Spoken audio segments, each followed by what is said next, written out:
Uniform civil code जब भी आएगा हम इसका समर्थन करेंगे। जब ये लाया जाएगा उस समय इसके ऊपर पूरा समर्थन दिया जाएगा। It is an attempt to other the otherness of the other. इसका कोई औचित्य नहीं है। ये ध्रुवीकरण का एक और मसौदा है। Say that as far as the Uniform Civil Code is concerned, Prime Minister Nehru was very clear. He said it's a desirable thing to have a Uniform Civil Code. Uniform civil code के नाम पर ऐसे लोगों को भड़काने का काम हो रहा है।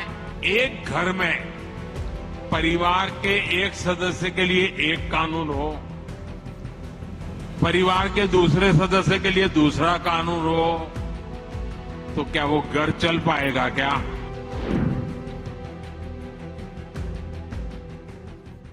हमने ये कहा है कि यूनिफॉर्म सिविल कोड जब भी आएगा हम इसका समर्थन करेंगे। कांग्रेस पार्टी भी जो है, हम कांग्रेस पार्टी का अभिन्न अंग है और कांग्रेस पार्टी हमारे देश में एकता और अखंडता को आगे ले जाने में हमेशा कांग्रेस पार्टी ने अपना योगदान दिया है। एज एंड वेन जब ये लाया जाएगा उस समय इसके ऊपर पूरा समर्थन दिया जाएगा। मगर अभी जो बर्निंग इश्यूज हमारे देश के अंदर है, मणिपुर जो हमारे नॉर्थ ईस्ट का एक बहुत अहम राज्य है, 1 महीने से जल रहा है। विभाजन जो है उसमें ऑलमोस्ट जो है सिविल वॉर के कगार के ऊपर है।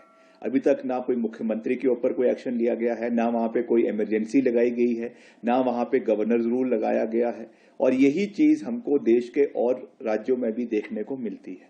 तो मेरा कहने का तात्पर्य ये है कि जो असली इश्यूज है, बर्निंग इश्यूज है देश के अंदर, उसके ऊपर भाजपा बात करती नहीं है और लोगों को भ्रमित करने के लिए, मुद्दा बनाने के लिए इस तरीके की एक नई डिबेट जो है वो देश के अंदर छेड़ देती है, जिसकी वजह से जो असली इश्यूज लोगों के हैं वो कहीं ना कहीं सेंटर स्टेज पे ना रहकर पीछे हट जाते हैं, जो सही चीज नहीं है। जहां तक यूनिफॉर्म सिविल कोड का संबंध है, संविधान में जो directive principles of state policy है उसमें ये कहा गया है कि ये डिजायरेबल है।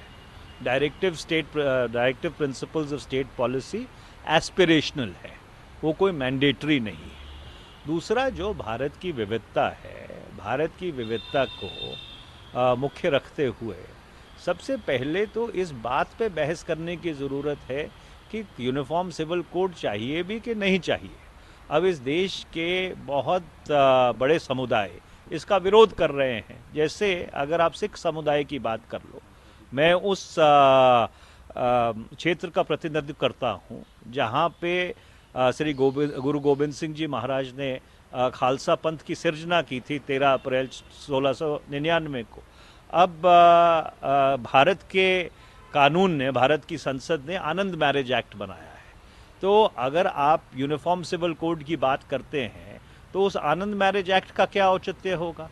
इसी तरह से हिंदू धर्म में ही अलग अलग पद्धतियां हैं जिसके तहत विवाह होते हैं, जिसके तहत इनहेरिटेंस और बाकी चीज़ों को मुकर्रर किया जाता है।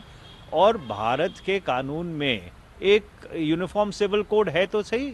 जो स्पेशल मैरिज एक्ट है और जो इंडियन सक्सेशन एक्ट है वो अपने आप में यूनिफॉर्म सिविल कोड है। तो फिर यूनिफॉर्म सिविल कोड का औचित्य क्या है? ये तो जिसको अंग्रेजी में कहते हैं it's a dog whistle. It is an attempt to the otherness of the other. इसका कोई औचित्य नहीं है। ये ध्रुवीकरण का एक और मसौदा है।